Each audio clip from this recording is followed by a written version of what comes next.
General Hospital Spoilers Week of September 29th. Tracy isn't about to roll out the welcome mat. How much danger is Alexis really in? Nina has some pretty shocking news to deliver. As the investigation into Drew's shooting continues, Anna comes across a bit of new evidence.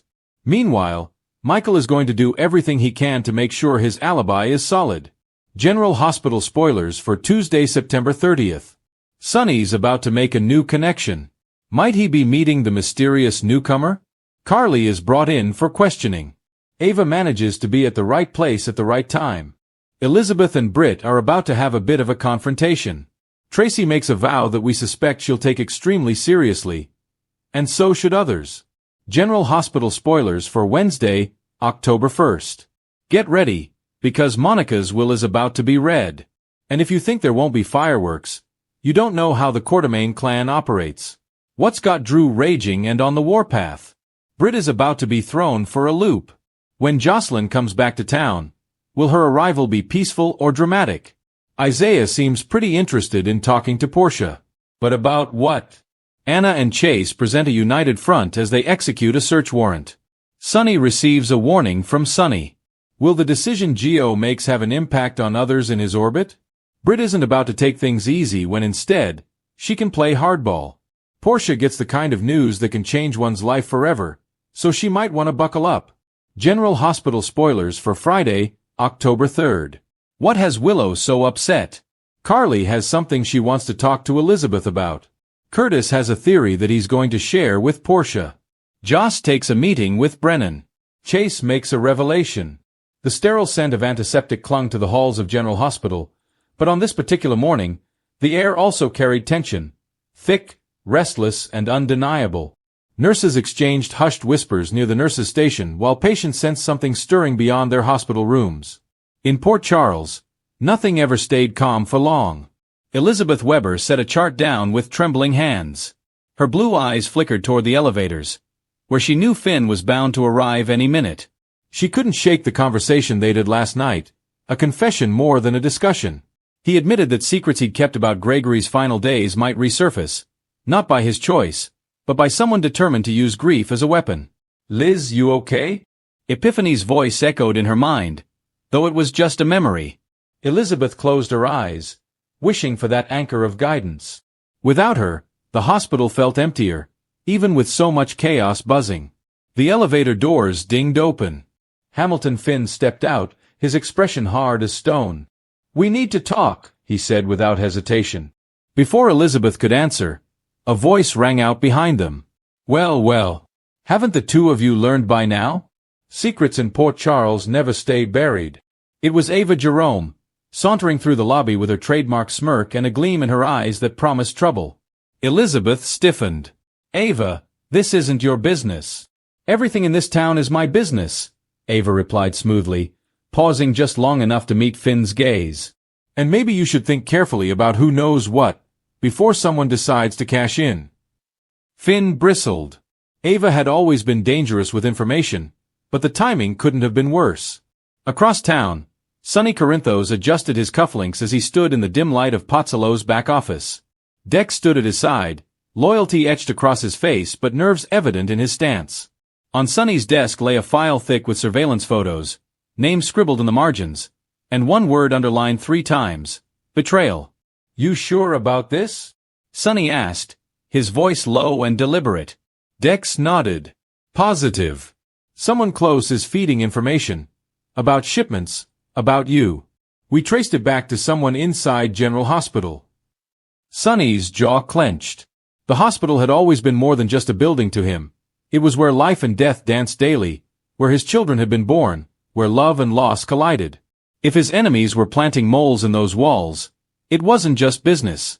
It was war. "Find out who," Sonny ordered. "And make damn sure they." In a quiet hospital room, Carly Spencer sat by Drew Kane's bedside.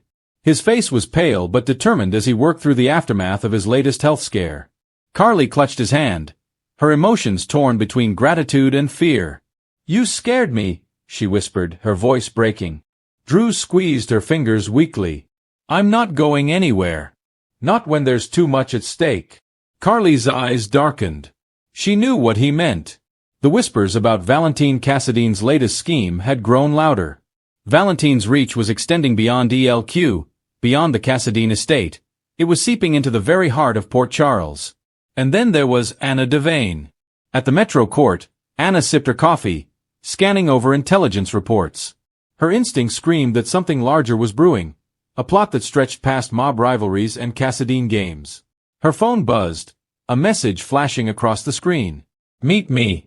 Docs. Midnight. Don't tell anyone. A friend." Anna frowned. In her line of work, a friend was rarely that. Still, she pocketed the phone. Answers wouldn't come sitting still. Back at General Hospital, the storm gathered speed. In an exam room, Jocelyn Jacks argued with Trina Robinson. Joss's voice was sharp, frustration spilling over. "You don't get it, Trina. If Dex is in danger because of Sonny, I can't just sit back." Trina crossed her arms, her tone steady but firm. "And if you go against Sonny, you'll put yourself in danger. Think about your mom, your family." Joss shook her head, torn between love and loyalty. Family doesn't mean turning a blind eye. Their words hung heavy in the air, a mirror of so many battles fought in Port Charles, hearts torn between loyalty and truth. Nearby, Finn and Elizabeth finally found privacy in a consultation room. His voice cracked as he confessed, "There's more I didn't tell you. Gregory's death, it wasn't as simple as we believed. Someone manipulated his care. Someone with access." Elizabeth's breath caught. "You mean, inside this hospital?" Finn nodded grimly. "And I think they're still here." The weight of his words crashed into Elizabeth.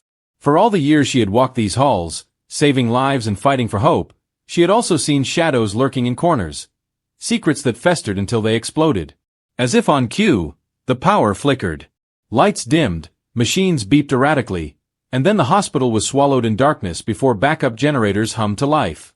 Gasps echoed through the corridors. Staff scrambled, patients cried out, and panic rippled like a current. Elizabeth's heart raced. This wasn't just a blackout. This was orchestrated. Finn grabbed her hand. "It's starting." At that exact moment, Anna stood on the docks, the night air biting against her skin. Footsteps echoed behind her, and she turned slowly. A shadowy figure emerged, voice low and cold. "Port Charles is about to bleed, and General Hospital is where it begins." Anna's eyes narrowed, her hand instinctively brushing against the weapon hidden under her coat. "Not if I can stop you," she said. But the figure only laughed, the sound carried by the wind. Back in the hospital, Sonny stormed through the lobby, Dex trailing behind. His eyes scanned the chaos, his instincts sharper than ever. He spotted Elizabeth and Finn, pale and tense. "What the hell happened here?" Sonny demanded. Elizabeth swallowed, her voice trembling but steady. "I think someone's turning General Hospital into a battlefield." The words lingered, chilling everyone within earshot. Because in Port Charles, danger never stayed at bay for long, and the walls of General Hospital were about to hold secrets darker than anyone could imagine.